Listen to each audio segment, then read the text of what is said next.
Hello everyone and welcome back to the answer session. So, as we discussed, hopefully you would have read the passage by now and answered some questions about Philip and him being in this kind of unusual, dark, mystical environment, okay? He finds himself in where he's looking out over this great square with tall buildings, but it's very dark and shadowy, okay? And he's starting to adjust to it. If you remember, he's growing accustomed to the dimness, okay? But he's still feeling a little bit uneasy about the whole thing and a little bit concerned. So if you remember our answer to question 1, it was asking us, okay, well, why does Philip not exactly feel frightened? And what I said was, well, he doesn't feel frightened because although it's a bit strange and unusual and dark, nothing bad has actually happened. And he's starting to adjust to the environment. And the longer he spends in that place where there's no monsters, there's no like loud bangs, nothing falls from the ceiling, nothing kind of jumps out or runs past him, okay? The longer he stays there without anything bad happening, the more comfortable he's starting to feel, okay? However, it does say, if you notice, the final sentence, it does say, let me just highlight this for you. The final sentence says, Philip does not exactly feel frightened, but he did not exactly feel brave either, okay? And this is quite tricky because this is asking us to essentially entertain or balance these two different ideas, okay? So he's not frightened, but he's not exactly brave either. So if you imagine, you can imagine like a line here where you've got brave on your right-hand side, okay, on my right-hand side, and frightened on the left, okay? And what we're saying is he's probably somewhere in the middle, okay? He's somewhere in the middle where he's not experiencing those two end emotions, okay, brave, frightened. He's somewhere in here. So what evidence and why can we explain why he didn't exactly feel brave either, okay? Now, my answer here is, although Philip has started to adjust to the new surroundings, he remains apprehensive, okay, or anxious, scared, concerned about what could be lurking in the darkness. So we know he's in this place where he's starting to get accustomed. He realizes he's in this kind of heavy, if you highlight here, is heavy domed roof. Underneath this heavy domed roof, supported by square pillars and firmly fastened doors. Remember we spoke about how he's in a kind of a position of safety, but out there is the unknown, okay? Yes, there's some tall, irregular buildings. There's a fountain in the moonlight, shining in the moonlight. But beyond that, it's very shadowy and dark, and he doesn't really know, okay? So we can say that although he's not frightened, he's not exactly brave and ready to run off either right now. At least we can certainly find reasons for that, okay? But the nice thing about this exercise is that question 4 kind of asks you to choose where you think that Philip fits on this scale. So you've got brave here, you've got frightened here. And question 4, because it says to you, right, do you think he will go explore? If you are feeling like he's brave, then you're going to be more likely to say yes to that. Whereas if you're feeling like he's more on the frightened side of things, you're going to be more likely to say no. Okay, so that's a nice way to think about that question. But we're going to move on to question 3 now. So question 3, what impression is the reader given about the setting of this extract? Discuss 2 aspects using evidence to support your answer. Now, I mentioned in the example lesson description, this is a brilliant question to use your point evidence explain technique that we did last week. So I've got an example here, and I've done the point evidence explain. Okay, so let's go through it together. So the first thing is my point. Okay, my main point. So I'm going to highlight that in one color. Okay, let me find my highlighter. There we go.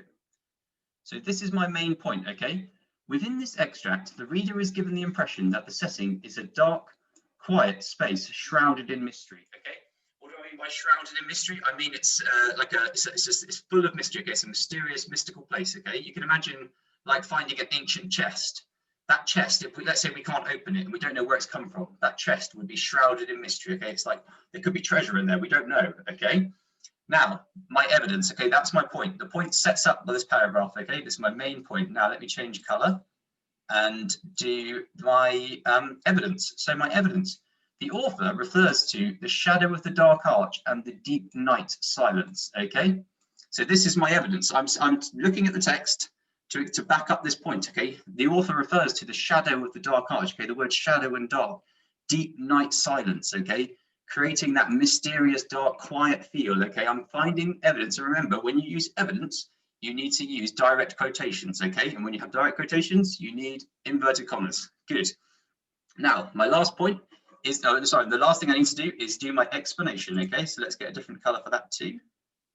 Let's try this blue. Now, these vivid descriptions combined with the lack of explanation of how Philip arrived in this usual place, creates an unsettling impression in the reader's mind as we start to grapple with what could be waiting for Philip amongst the shadows. Okay, so what I'm saying here is I am basically explaining why I included that piece of evidence, and I'm justifying my point. Okay, so I'm explaining, right, I included those quotations because they're vivid descriptions that the author is using that creates an unsettling. What do I mean by unsettling? And if something's unsettling, it makes us feel uneasy. It's like, oh, it's uncomfortable. Okay, an unsettling impression.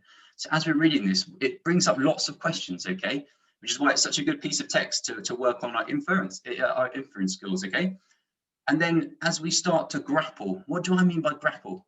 Now, grappling, one definition of grappling is actually hand-to-hand combat. Okay, but in this context, we are grappling with the text as a reader. Okay, we're trying to figure out. We're like, right, what's going to happen next? We are using our inference skills to sort of get to the bottom of this book and try and make predictions and understand what is this author trying to say to us. Okay, and what we're saying is that it's the lack of explanation. We don't know why Philip's he's just in this unusual place, so that naturally brings mystery. Okay, the fact that he's just arrived, it's like, well, we have so many questions, don't we? Why is he here? Where's he going to go next? You know, like, was he expecting to arrive here? Okay, all these different ideas should come flooding into our heads as really advanced, skilled readers. Okay, and then like we say, we're thinking about, well, what could be waiting for him amongst the shadows? Okay, we don't know. All right, we don't know, and that's what this extract is doing. It's raising that questions, and it's making us excited to find out what's going to come next. Okay, right. Question 4.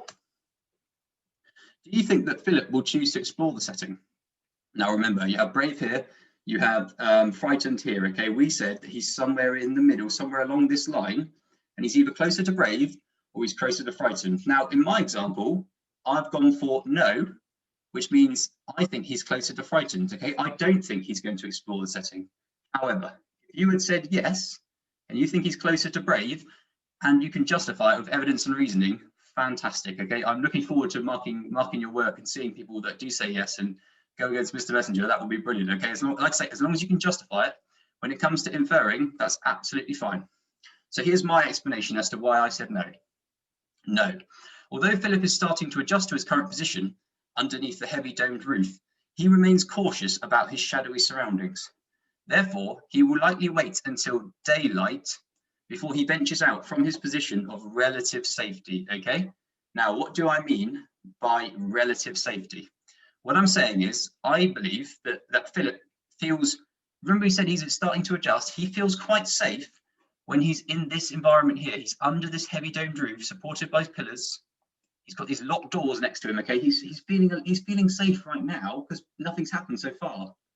But it's a different story if he starts to venture out. Okay, and that's why I'm saying that I think he's not going to explore yet. He's going to wait until daylight. Why? Because everyone knows that in the light of day, things are not quite as scary as they are in darkness. Okay, we know what's there.